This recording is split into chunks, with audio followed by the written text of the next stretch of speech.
Nice. Okay, nice. So the next question, physical books or digital PDF?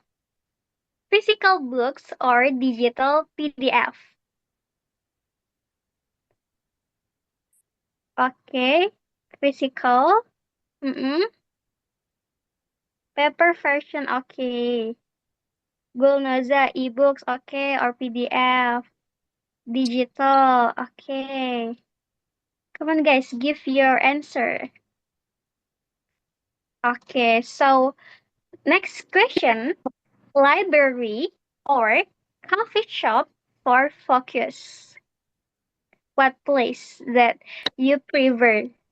Library. Madina, library, okay. Kamola, coffee shop, okay. Coffee shop and hanging out with friends, right? Zebo, library, okay. Library, library. Wow, library, okay. Wow, that's a great idea, Gulnaza. Okay, so I saw that all of you are have different types of writing. Like there are the morning bird, night owl. So they are using physical books, and also half of you using ebook. And for the place that you can get focus, uh, a lot of you that went to library, and also half of you went to coffee shop. Okay, thank you so much for telling me this, and we can get to know each other closer. All right, so before begin, please attention because I have a few quick reminders for our Zoom session. First thing first, please keep your microphone muted during the presentation to avoid background noise. Second, if you have any question, feel free to type them in the chat box at any time. We will address them during the Q&A session. Answer: stay tuned until the end for information regarding researches or certificates. And for those who want to request the certificate, you can access the link that we will send at the end of the webinar. And also, uh, for the uh, participant, it is free, but for a certificate, there is a later charge of it. Okay, so without further ado, let's dive into our first session. And for our first session, we will welcome Dr. Emilda. Okay, before it, I will introduce our distinguished speaker, Dr. Emilda Josephine. Okay, guys, so Dr. Imelda Josephine is a professor in excellence, Government of India, meticulous educator and researches in English education, head of research and innovation, certified trainer, and academic mentor for faculty, expertise in curriculum development and educational management, skills in neurolinguistic and psycholinguistic, researcher in allocentrism and leadership behavior, ALS examiner and chief superintendent of language examination. Okay, so Dr. Amilda has a lot of experience and amazing achievement.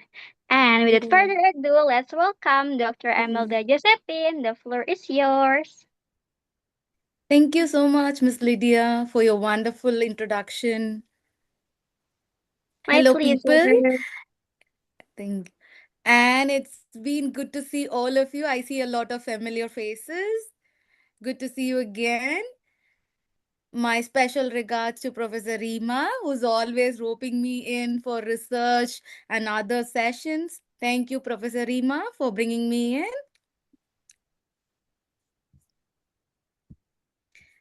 Let's share the session. Like I will share my window.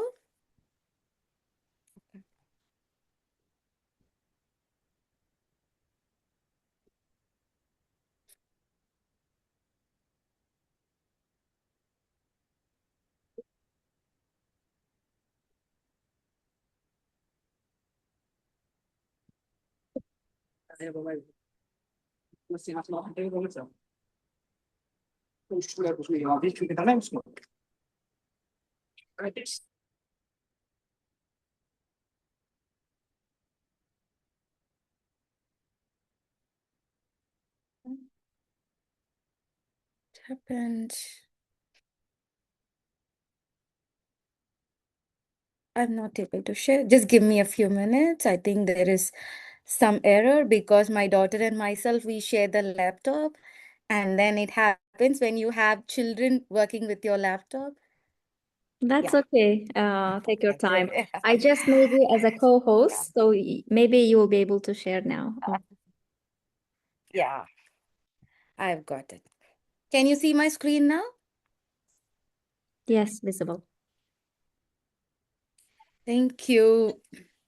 So I start my session about research idea to publication. I see most of the students are students of Webster University and students who are doing their masters or graduated who are working. The next step in life would be what to publish, how to publish.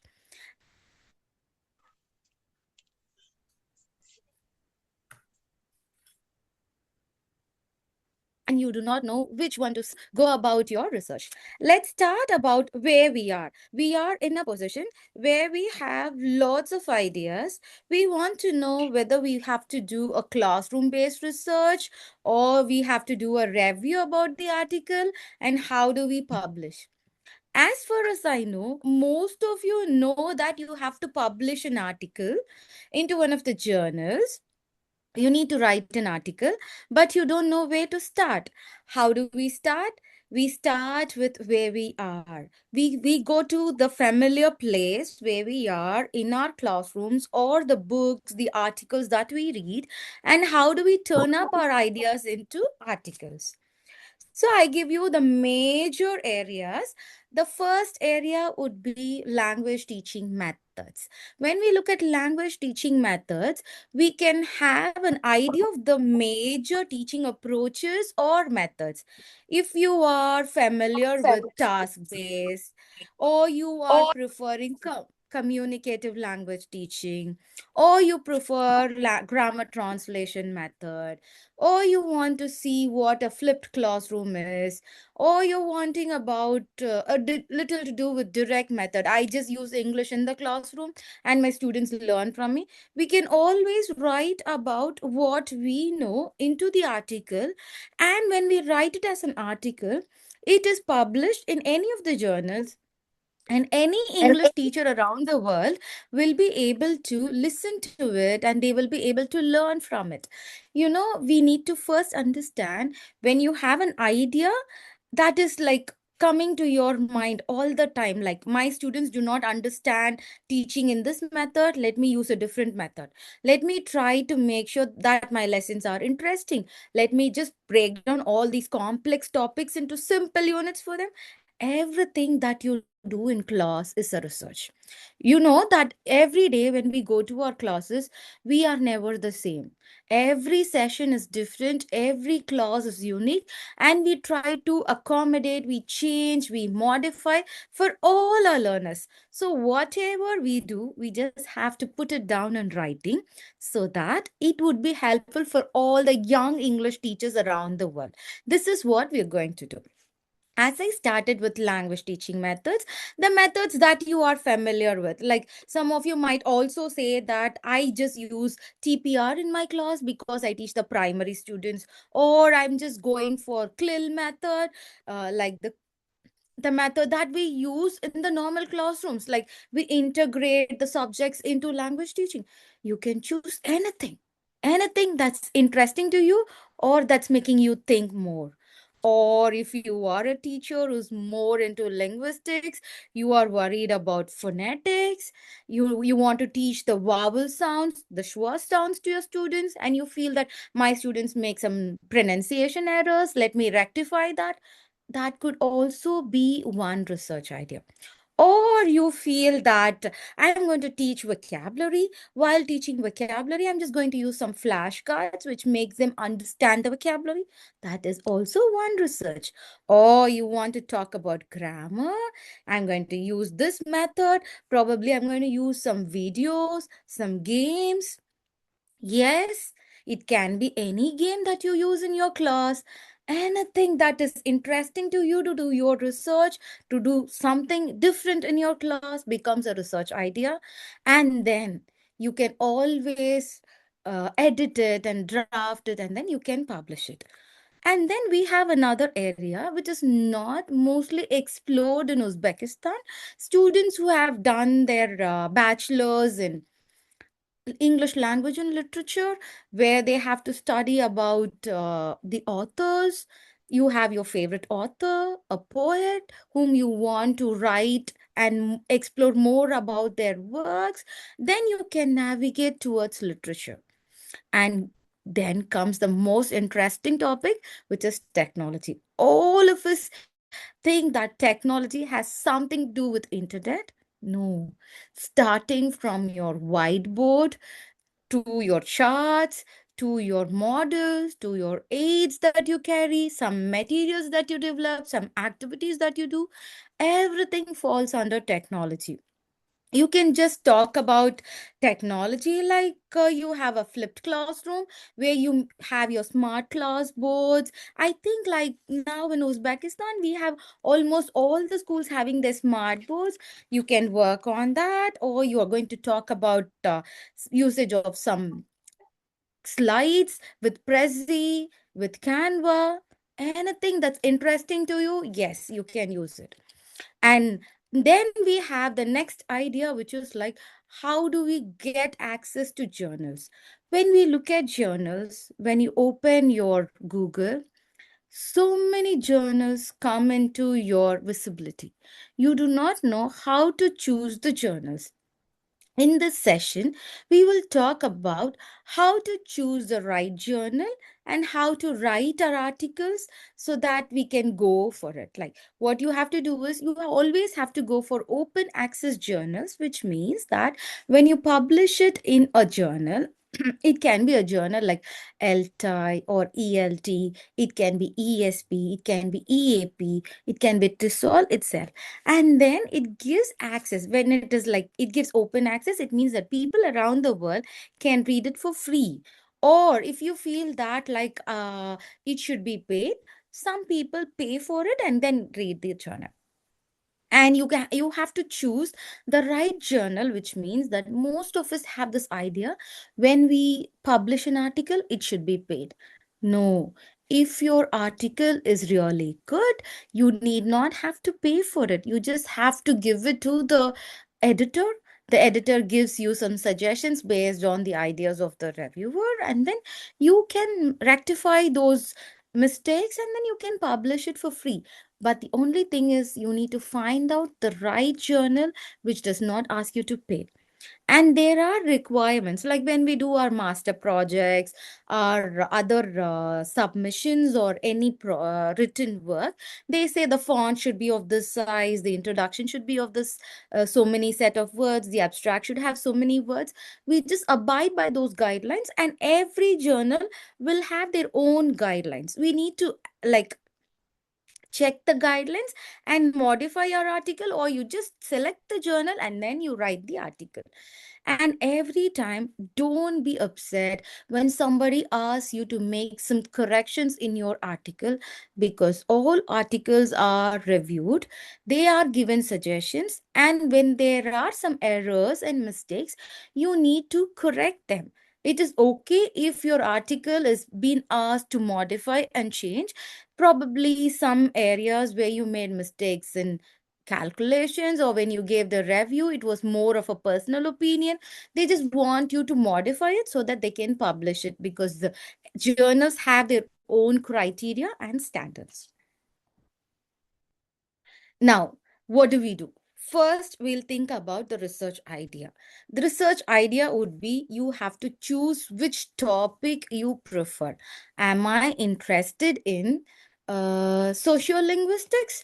Probably now that most of you are polyglots, you want to talk about how language influences you, whether you want to talk in favor of Russian or in favor of Uzbek, how language has modified your character, how it has changed you for the better, or you want to talk about the influence of your mother tongue, your native language, while using Russian or English language.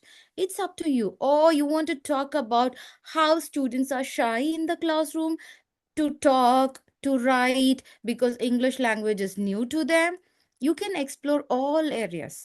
And after choosing one topic, choose a very simple topic, a simple topic like teaching of adjectives in the classroom. How will you teach adjectives? Choose a method, and then you can write a research article on that. And then you choose your target learners, the people whom you are going to teach. It can be school students, it can be university students, they can be adult learners. And then you have to do something called as literature review. Literature review is finding articles written by other English teachers, experts, professors who researched in that same area. I gave you the example of teaching of adjectives. You can also go for some other method. Say for the example of CLIL method, for teaching the subject of history or geography. And then you research about how CLIL method is used for teaching history or geography around the world. Has somebody written a research on that? Or it can be CLIL method doing do a CLIL method used to teach the subject of biology. That can also work, and then you read that and you learn from that. Then you try to write your explanation about what the topic is. If the research idea would be like the teaching of adjectives through CLIL method or task-based activities, just explain those topics. And suppose you're going to do a classroom-based research, you will have a pre-test, like you test the students about adjectives before you start teaching, and then you teach, and then you have another test, and then when you try to compare the results of the first test and the last test, it gives you an idea whether the students have learned through this method. This is for research. Another area would be just writing reviews. You don't want to do a statistical method, you just want to search about that.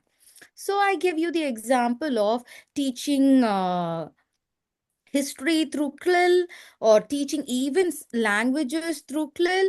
You go and research, and then there are list of people who have written articles on that.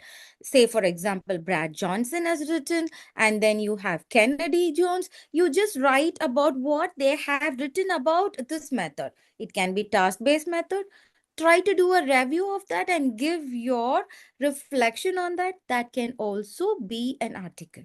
So one method would be you do a classroom based method. You go to the classroom, you conduct a small test to check the understanding of the learners, what they know already, the knowledge of the learners, and then you teach, and then you have another test towards the end where you make a comparison based on the scores that they have got.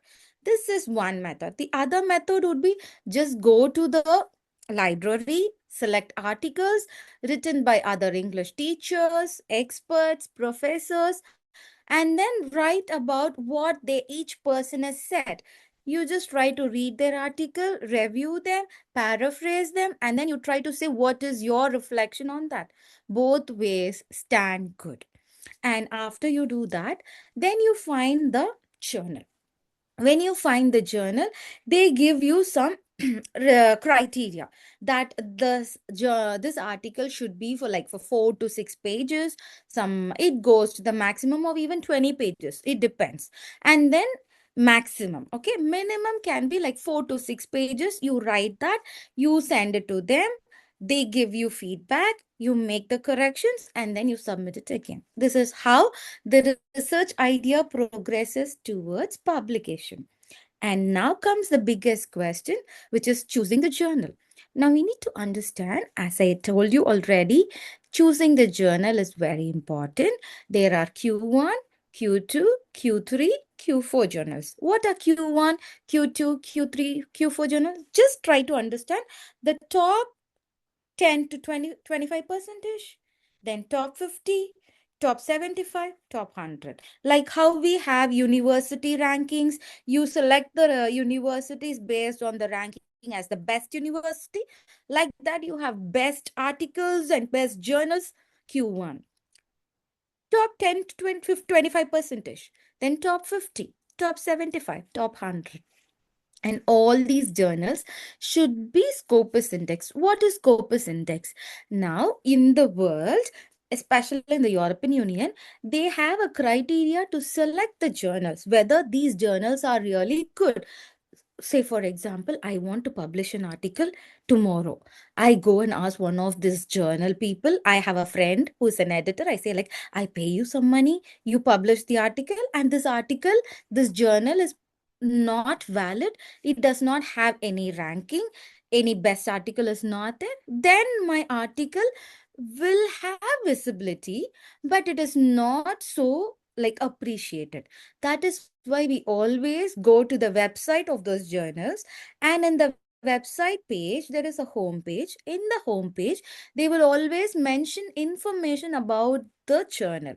In that journal, they would say this journal is Scopus Index, then it means it is the best. We always want the best. So we go for Q1, then we go for Scopus Index, which means when I publish an article, it is like studying at Harvard, Oxford. Yeah. And you always check the guidelines when you submit it to the journal. Let me remind you again, because some people, when they are submitting the article first and when they get the feedback, they always feel upset. No, it is the duty. They would be like two reviewers who do not know you. It is not somebody having a personal vengeance against you, revenge against you. No, they read the article, they try to tell you there are some areas where you have to change, modify.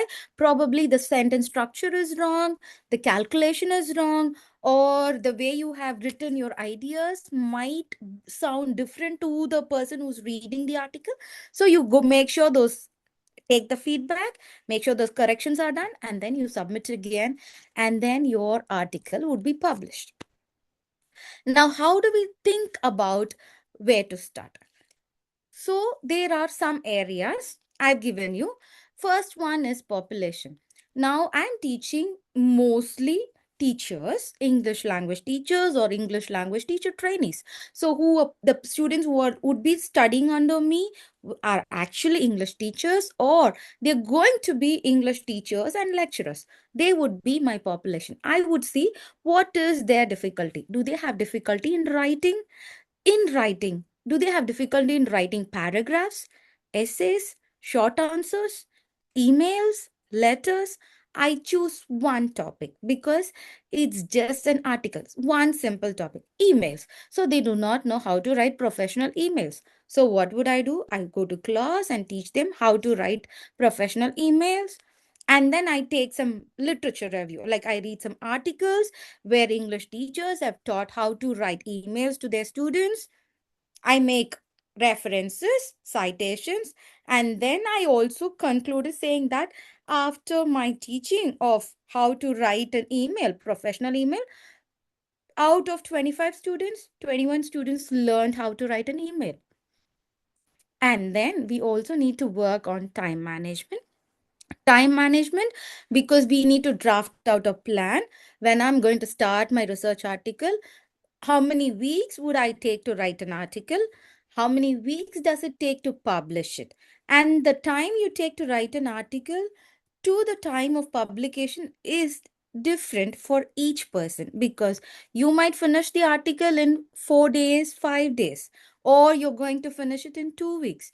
And then when you start writing it and then giving it for publication, it comes back to you with reviews, and then you make changes, you submit it again, second review is done, and then you submit it, and then your article is published. So it takes a period of at least 3 to 6 months for every article to be published.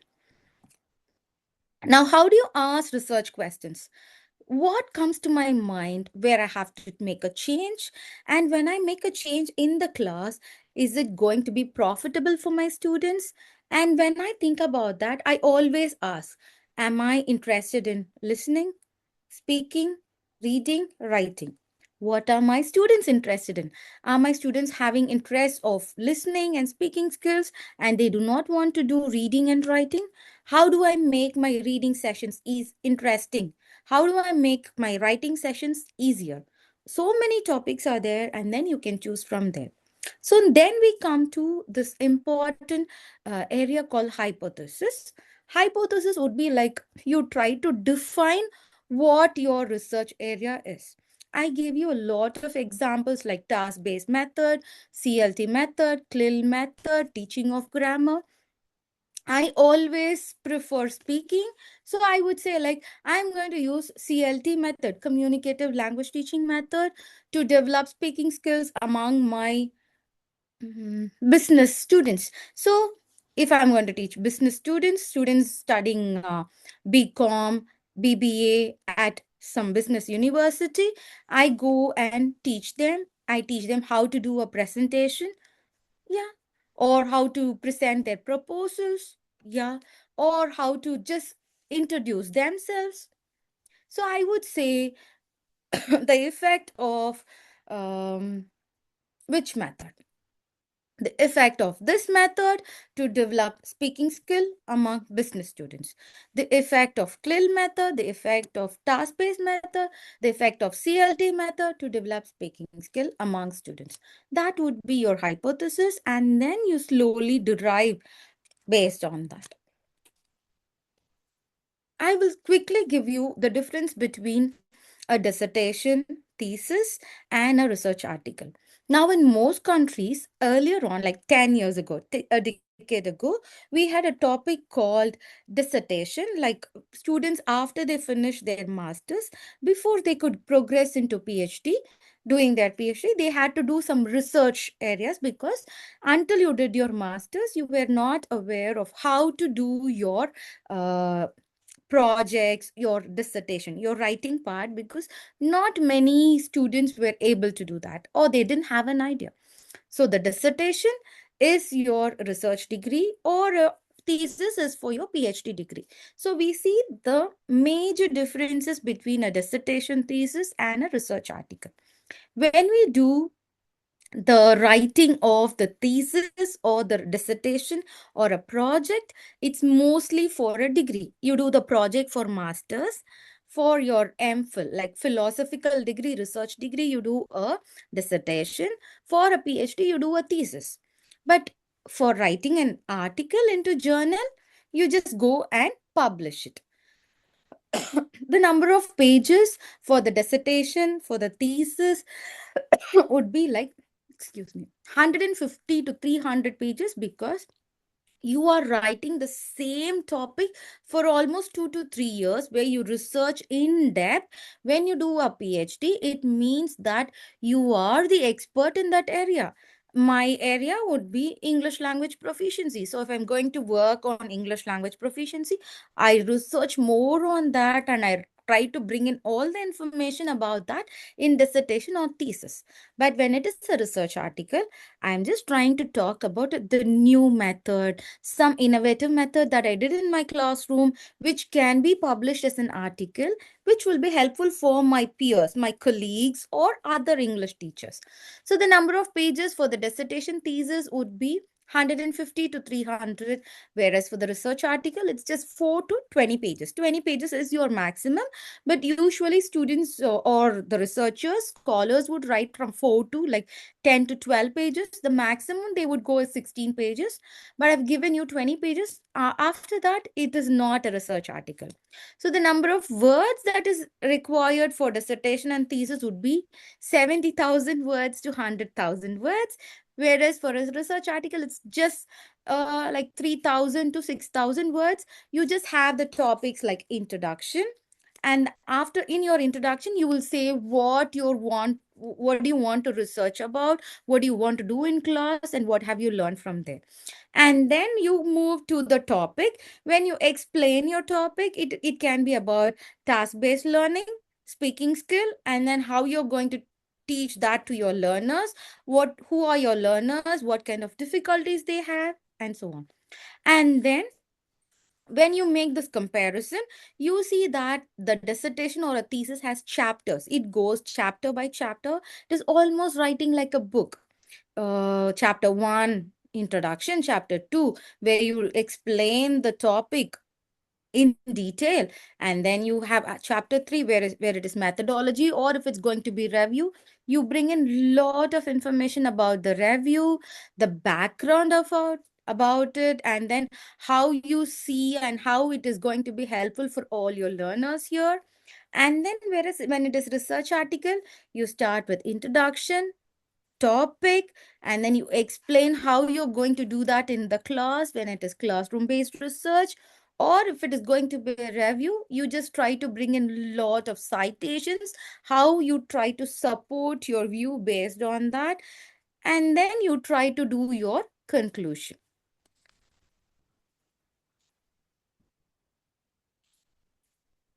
Yeah, I think I did cover almost all areas. We move from research article into publications. Now, if you have any questions, you can ask me, or we will do Professor Rima's session and then we will come back to the questions. All right. Thank you so much, Dr. Emilde, for this insightful presentation. Okay. Who does want to ask? You can drop your question on the chat box and I'll address it at the Q&A session. Okay. So, before we continue to the next session with Dr. Ima, I want to check your energy.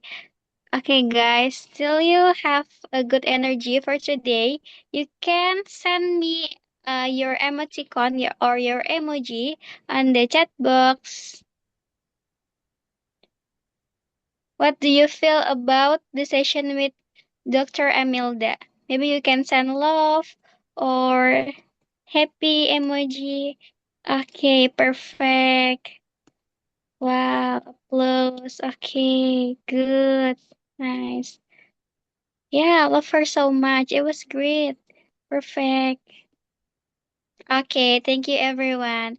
So we continue to the next session and it is will be presenting with our distinguished speaker, Dr. Rima Sotlikova. Okay, before it, I want to introduce our speaker first to you all guys. So, Dr. Rima Sotlikova is a, a TESOL professor, international speaker, and ELT expert. She is the founder of Prime Scholars Academy mentoring webinar program to empower teachers and scholars. She also served as the International TESOL Union Regional Chair for Uzbekistan from 2026 until 2028.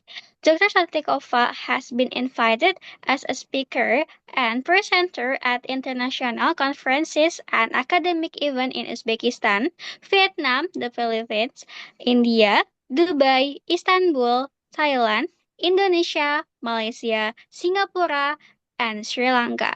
She is actively engaged in academic publishing, teacher Engage. education, and mentoring researchers and MATSOL students in research and publication processes. She was awarded Best Delegate at an International Model Unit Nation or MUN conference in Sri Lanka and currently serves as the head of academic affairs and general secretary for international diplomat under Model United Nations. She also served as an ambassador from Uzbekistan for Walkthrough Education, international community organized by Nigerian teacher team for sharing and exchanging ideas to encourage international educational collaboration, and teacher empowerment. Dr. Satlikova has received several international recognition and awards. Public speaking in Malaysia contest awarded by Prime Minister in 2017. Research Scholar of the Year, Bangkok 2025. Dedication in Education, Uzbekistan 2026. And Professor of the Year 2024 at the Asian Education Conference. Okay, so Dr. Rima has a lot of amazing experience. And without further ado, let's welcome our next speaker, Dr. Rima John Sadlikova. The floor is yours. Thank you so much for your detailed information, Miss Lydia. And thank you so much, Dr. Emilda, for your wonderful presentation. I hope everyone loved your presentation. And now we are going to move on with my presentation. Let me share my screen. So today we talk about why do we conduct a research and why do we publish articles? Because if we are not specific, if we don't know why we are doing the research and why we are publishing, it's very difficult to conduct the research, to make our publication successful. So that's why we should have good understanding why we are conducting a research. When I ask this question from my students, some of them answer that this is the requirement from my university because I have my master degree and my university requires me to get my PhD. So that's why I'm going to conduct my research. Then it will be very difficult to get your passion, your motivation to conduct your research because you are under pressure. Actually, you are under pressure and you are doing your research because of the requirement from the university you work. Actually, doing a research is really enjoyable process. Sometimes people say, no, it's difficult process. But for me, it's the most enjoyable process. Why? Because by doing a research, we will be able to solve the challenges in our classroom. Or we can create a new model for our teaching, for our classroom, and so on. So this is how we do why we do the research, and these benefits. When we analyze and when we identify these benefits, then it will be easy for us to conduct our research. And then why do we publish articles? When I ask this question, then again, the students say that this is the requirement from my university. That's why I'm going to leave my university and I'm going to teach in a private school or public school because this is the requirement that I should do my publication when I'm working at the university. But actually, this is also this should be from your passion, not from the requirement. If you accept it as a requirement, that will be pressure for you and you don't want to publish articles. But if you analyze and if you identify that you are publishing the articles because you want to be visible among scholars, you want to be visible in some international journals, then it will be easy for you and you will have your passion to conduct your research, to make your publication, and you just enjoy the process. So this is what I always share with my students, and I always motivate my students to do their research and publication because when we have the best methods, techniques, strategies for our classroom, it's good. Our students appreciate, our students respect us, and then they will remember us until the end of their life. But if we do a research, if we make our publication successful, then people remember us forever.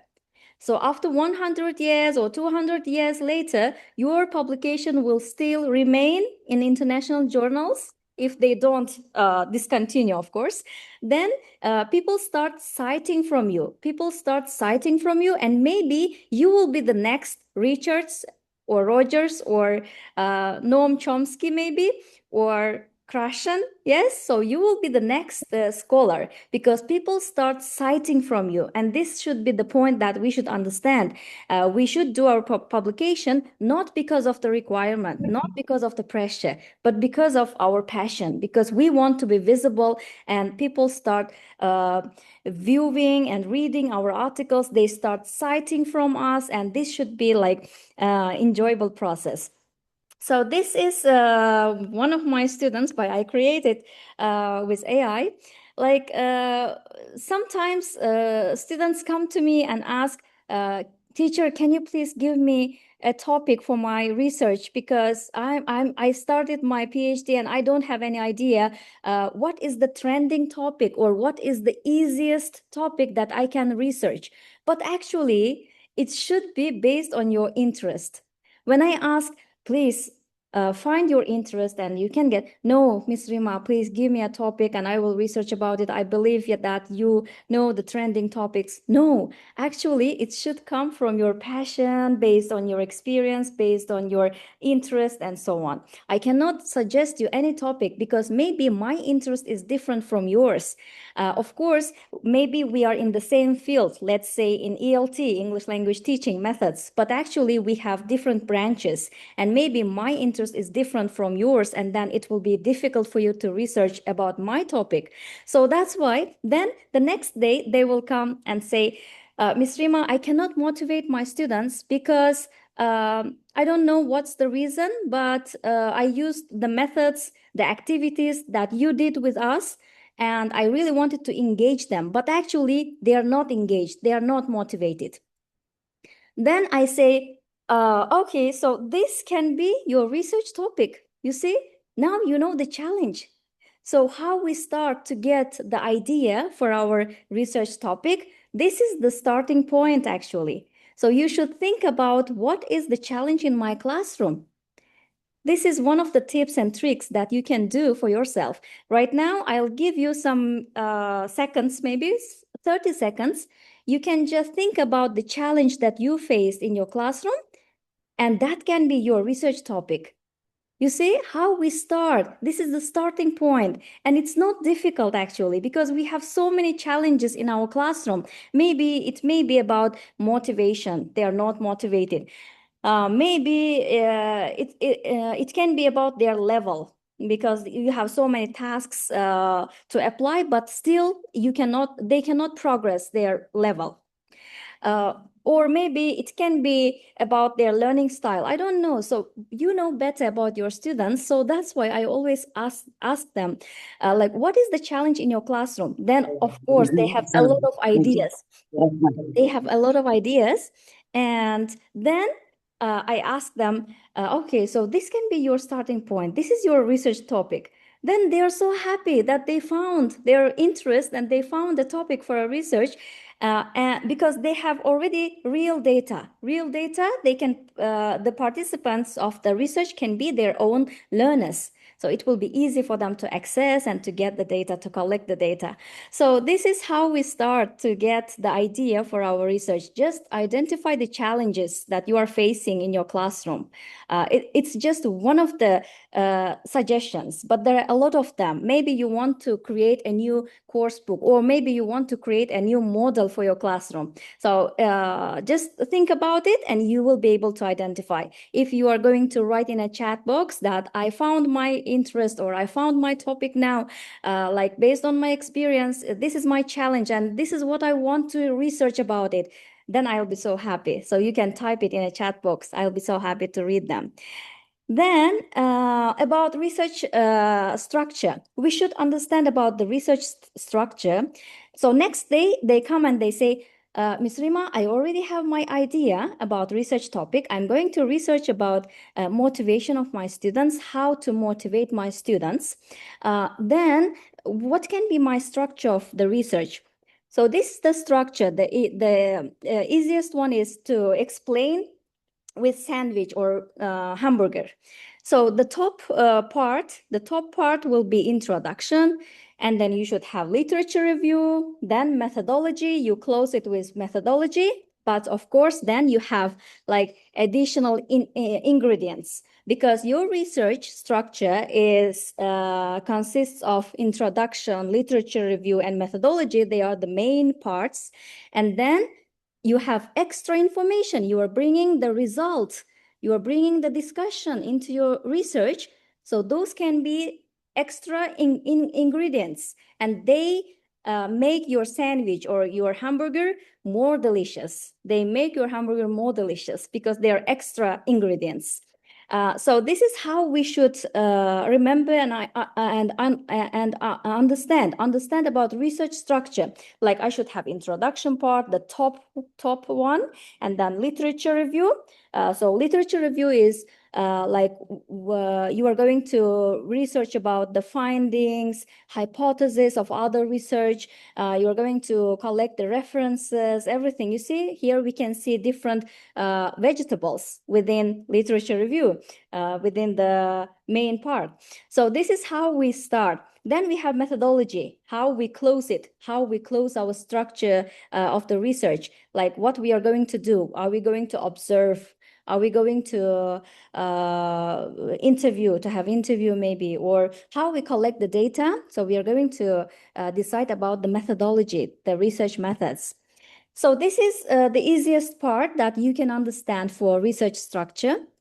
Like the white section will be about the introduction part, actually. Like you are going to identify what is known, what is already known about your research topic.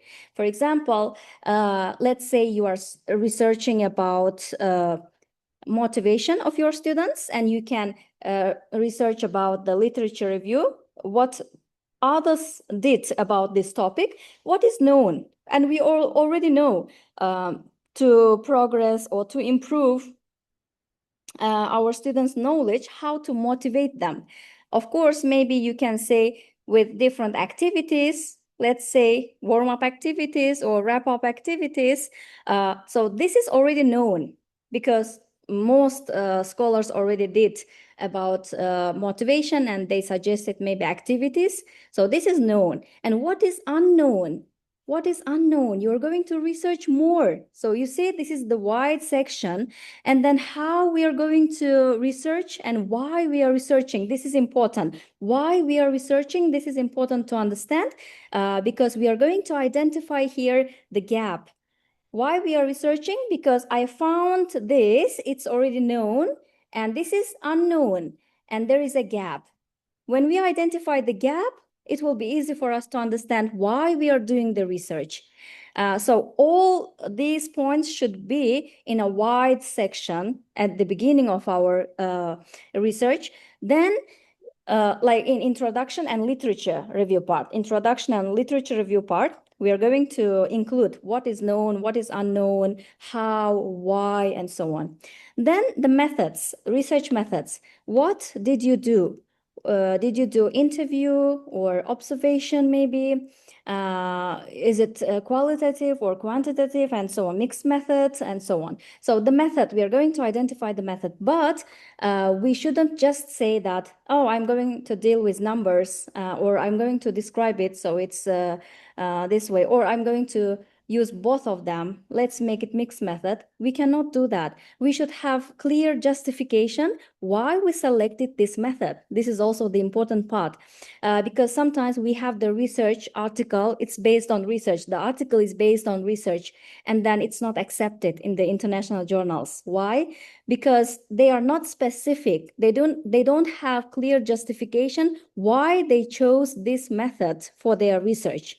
We shouldn't just randomly use any method, like I like quantitative, so that's why I'm going to use. No, we are going to identify the gap of our research, and then we will decide, okay, my research should be based on this method or mixed method. Otherwise, we will be lost, and our articles will not be accepted in the international journals. Why? Because we are not specific. They don't know why we chose this specific method.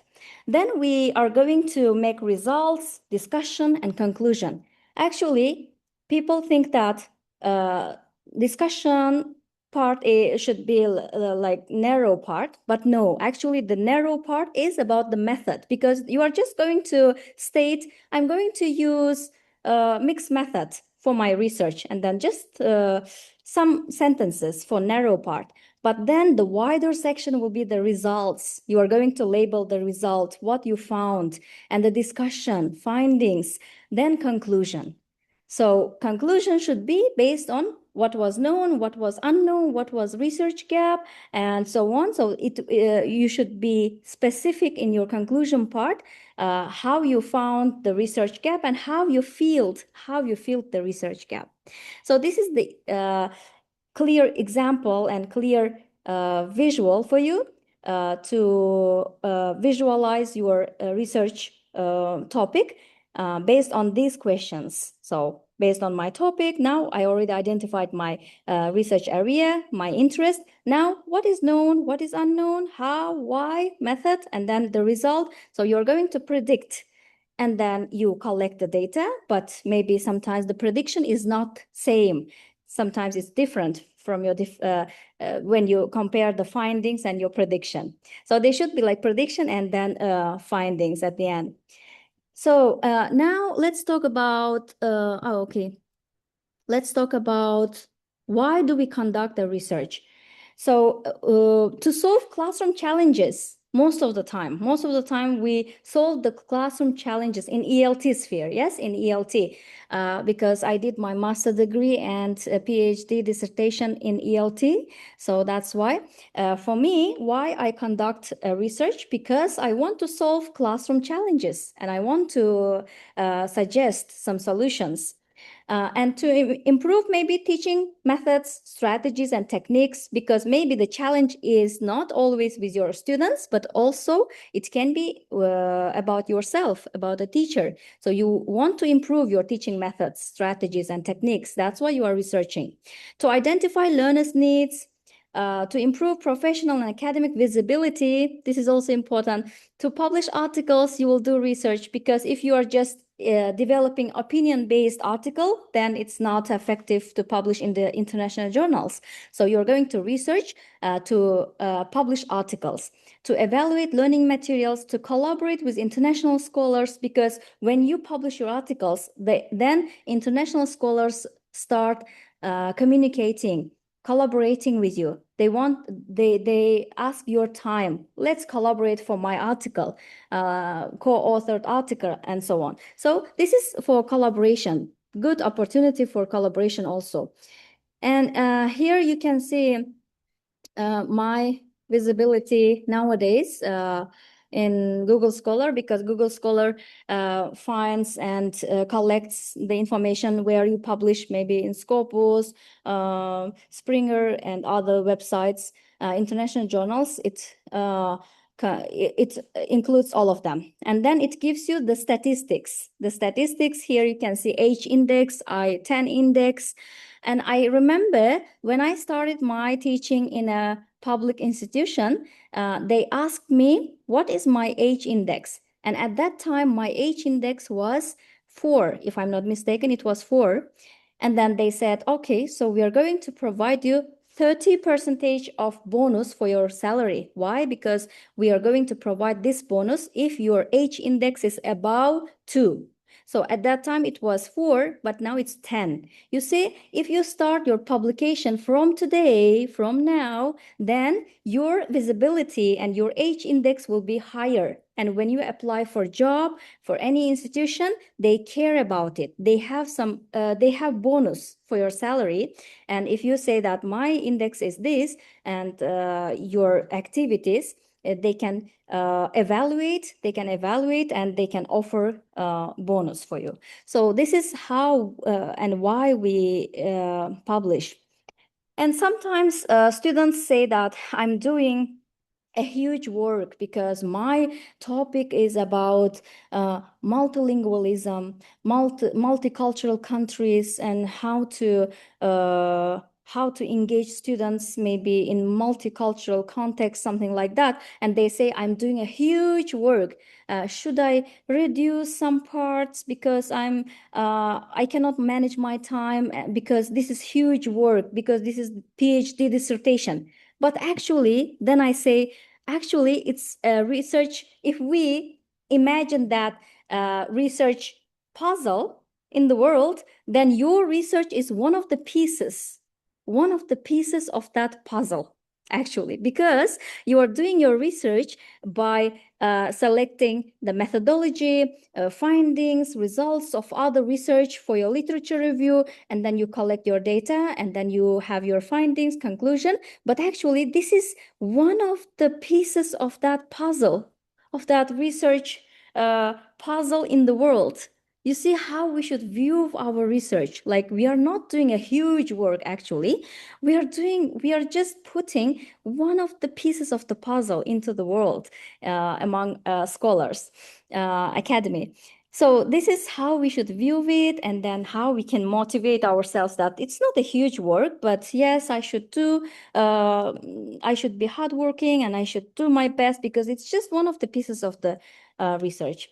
And here we can see, when we are collecting information and developing our references for our research, then we should always be careful, because they should be published. What we are selecting for our research references, they should be indexed and published in Scopus, Web of Science, or Elsevier, Springer, and peer-reviewed international journals. If they are not published in peer-reviewed international journals, we don't know if they are reliable or valid. So this is how we should care about our references. And in the middle part, you can see gray literature. Gray literature, what we call gray literature. We can include gray literature in our references. It can be like student dissertation, maybe thesis. It's not published, but still someone did good work, good job for dissertation or thesis. So we are going to select them also, but for some percentage of our reference list, not the huge percentage, but it should be like some parts, like student dissertation or book chapter, maybe government reports, conference abstracts. We can use them. We can use to our research, and we can use them to develop our reference list.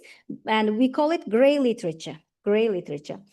But we should be careful about informal one, like Wikipedia, maybe blogs, unpublished materials. They are not reliable, and we shouldn't select them, because then that's why international journals reject our articles. Why? Because they want to see academic journal articles indexed in Scopus in our reference list, or gray literature, but not informal one, not the unpublished one. So this is how we should care about it. So now I think I'm going to share another screen here to share with you about Scopus.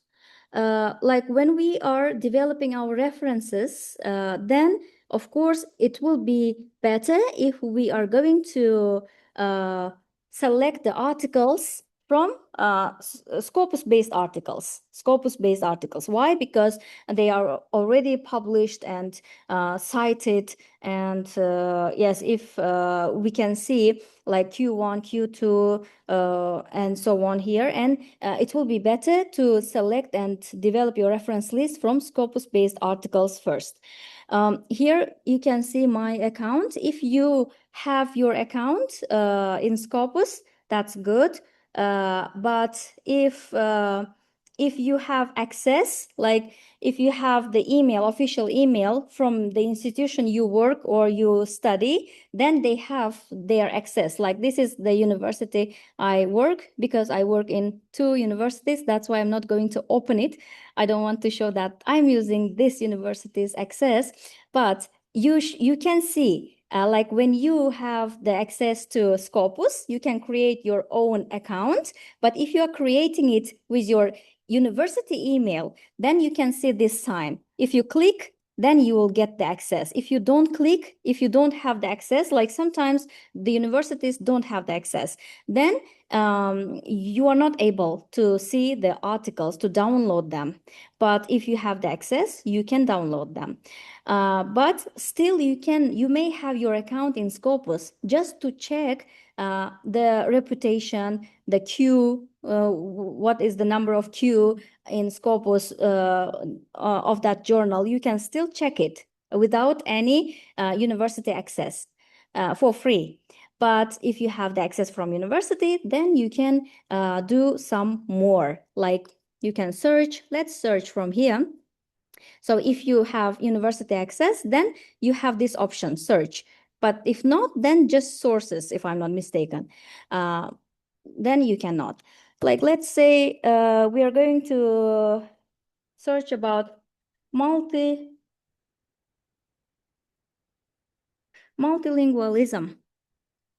So we are going to develop an article and it's about multilingualism. Then we should select good articles already published in Scopus. You can see here 18,000, more than 18,000 documents found for this multilingualism article. And you can just scroll down and select, let's say, challenges, benefits, in education context. You see, we can select, we can click and we can see, like you see, 0 citation, but we can also see the year of publication. It's recently published.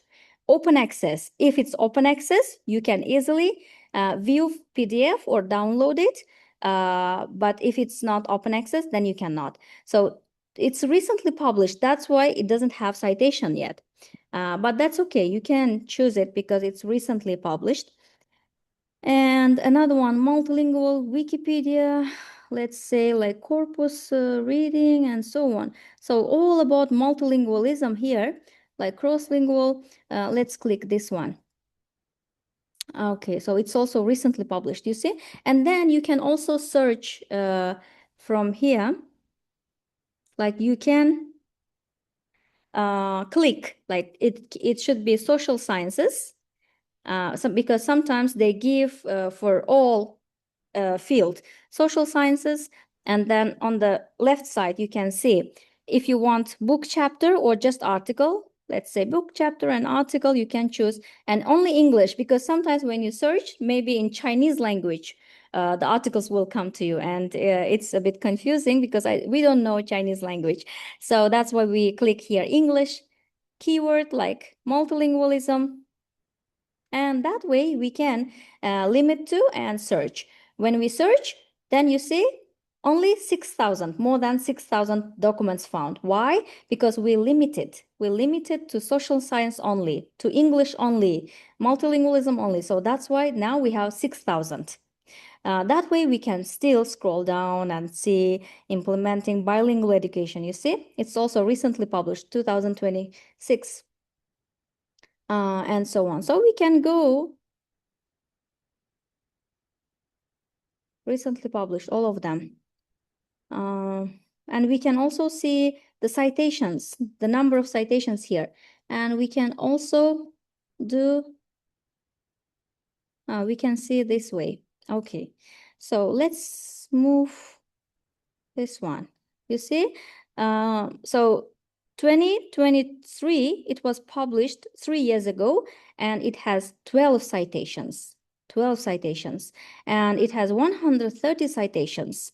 It was published like 3 years ago. So this way we will just scroll down and see the document, and if it's open access, you see it says open access, then we can easily view the document, the article, and we can develop our reference list. So this was what I wanted to share with you. And let me see what is next in my, okay. So, but of course, Yes, let's talk about the conclusion part.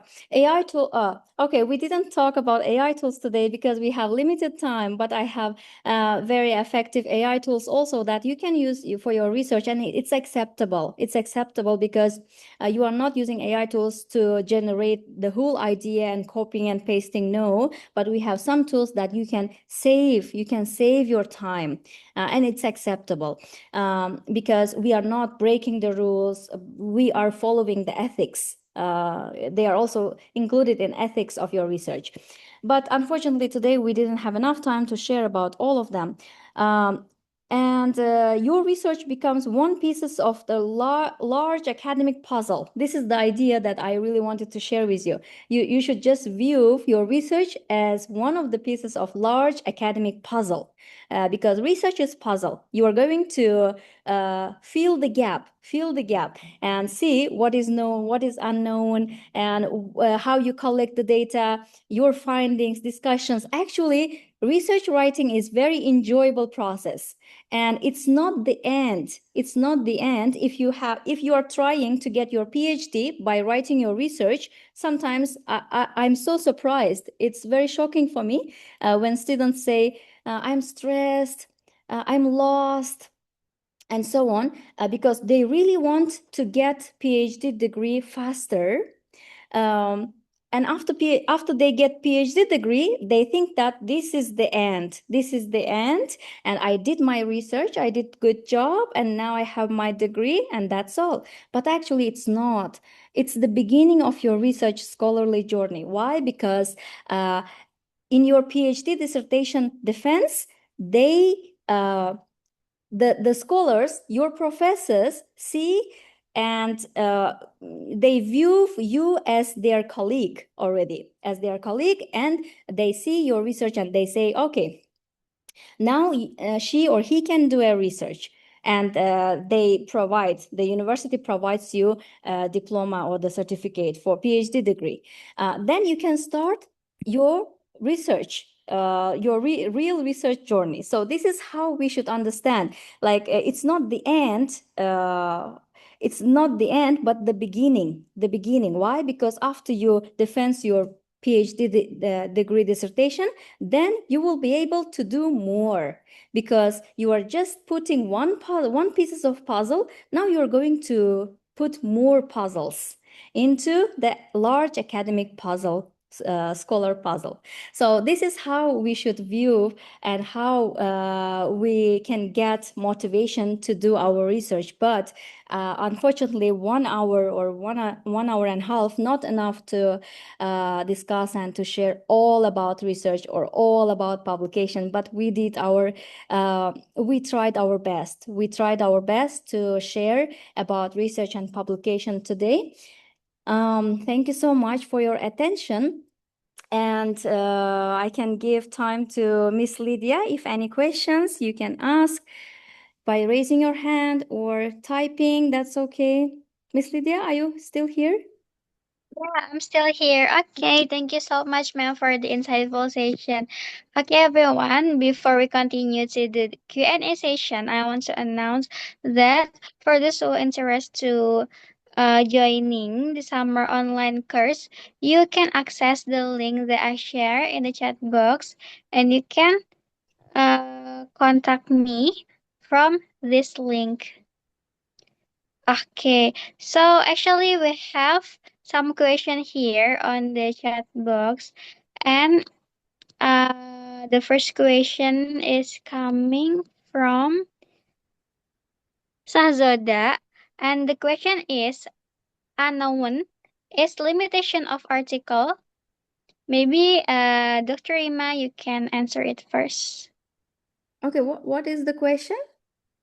The question is unknown is limitation of article. Let me find. Okay. Unknown is limitation of Yeah. article. Unknown. Ah, okay, I understand now. Okay, yes.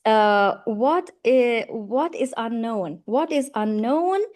From that point, you are going to get the gap. So unknown is the gap of your research, and then you are going to collect the data, find and discuss, then you fill that gap. In conclusion part, you're going to say that this was unknown and now I am filling this gap with this technique or something. But limitation of article or research, it's a bit different. Like limitation is, what is your research limitation? Like, is it limited with the instrument of interview only? You didn't observe or you didn't discuss or analyze the document, because we have like observation, interview, or document analysis. So sometimes your limitation will be document analysis only. Like based on document analysis, I concluded for my research study this and that. So this will be your limitation. Or you can say, I just observed the class and based on my observation, I did my research and that is my finding. So this will be your limitation. Like you limited your research study with observation only. You limited your research study with questionnaire only or with interview only. Or we have some aspects that you can show the limitation of your research. But unknown is the gap, research gap. Okay, thank you so much, ma'am, for the great answer. So we have next question. It's come from Zernigor. Can we write an article even so we haven't started PhD research? If yes, do the papers we publish affect H index? Maybe Dr. Imelda, you can answer this question. You can always do a research at any point of time in life, whether you've started your PhD or no. Even now, you can start writing an article. It is never a problem. And it continues, it doesn't change after you finish your PhD. When you start publishing an article, your H index starts like accumulating. It's like saving points. Okay, you're saving money. So it gets improved every time you publish an article and people cite you. And PhD does not interfere with your H index. No problem at all. Okay, so it's no problem to start the research from now. Yeah, okay, thank you. So the next question, it's come from Nashiba. She asked to give her some resources where to find information. Dr. Imelda, you can give some resources maybe to her. Yeah, like Professor Rima showed you how to access Scopus Index journals, I will type it down in the chat. Like you can go to Academia, ResearchGate, Academia, ResearchGate, Google Scholar, Web of Sciences, Elsevier, ERIC, and then you also have PubMed, where you have all these areas like places. Each, if you take Academia, it has more than 11,000 to 12,000 journals. If you take ResearchGate, there are more than like 25,000 journals. There are many journals which are like attached to this. If you go to Elsevier again, there are many journals attached to it. So you can go to any of these open sources. These are like your websites or your libraries where you can find information on all areas. So Academia, ResearchGate, Google Scholar, and then Elsevier, ERIC, TESOL, ELT, ESP, EAP. There are much more. You can just type this and you get all the information. You can go to one site, you can start looking in for information, and you can find journals. You can select one journal that is related to your topic and then go for publication. These are called open access areas. Like this gives you free access. It's almost like walking into a virtual library, not going into the library in person. Virtual library, your laptop or your phone takes you there. Wow, that are so much of the researches. Maybe is there any additional from Dr. Rima? Yes, I can suggest for you uh, JSTOR. I'm going to type it in a chat box. This is mostly they have open access articles. I really enjoy using this website. So you will be able to create your account or without creating, so you can just search and do your best. Okay. Any other Wow. questions? Uh, okay, guys. So want to ask, you can activate your hand mode, or you can ask again in the chat box.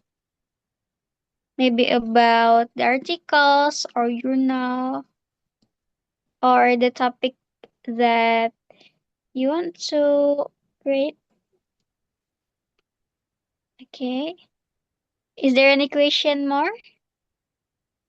Okay, if there is no any question, I want to announce that with Dr. Emilda and with some other Indonesian experts, professors, we are going to conduct our summer mini course. It will be online. So during your summer holiday, if you really want to develop your skills, because on September you are going to work, and at work they start requiring from you to publish and so on. So if you are interested to develop your research writing skills and publication, we will be happy to have you in our mini course. You can fill the form that Miss Lydia already shared in a chat box, and then we will contact, Miss Lydia will contact with you about the fee, the schedule, and so on. So don't waste your time. My suggestion, my recommendation is don't waste your time. Start from today. Start from now, because we don't have enough time. Like on September, you will be busy by teaching. But if you think that being a teacher is only going to work to teach and coming back home, then it's not right. It's wrong, because we should research at the same time. When we are teaching, we should research, we should do publication, we should develop our skills. If you are interested, we will be happy to have you. We have some more experts like Dr. Emilda, me, and experts from Indonesia. We have mini courses, and we will share with you the detailed information. If you leave your contact number, we will contact with you. Miss Lydia will share with you the fee and also the schedule. Yeah. So stay tuned, guys, for the schedule. And if you're interested, please fill the form and we will contact you as soon as possible. Okay, so that's all from the Q&A session. If there's no more question, let's take a picture first from today's session. Okay, so guys, please give your best smile, and I'll capture the first slide in 3, 2, 1. Smile. Okay, next slide. Come on, guys, please on your camera so we can capture it together. Okay. The next slide. 3, 2, 1. Smile.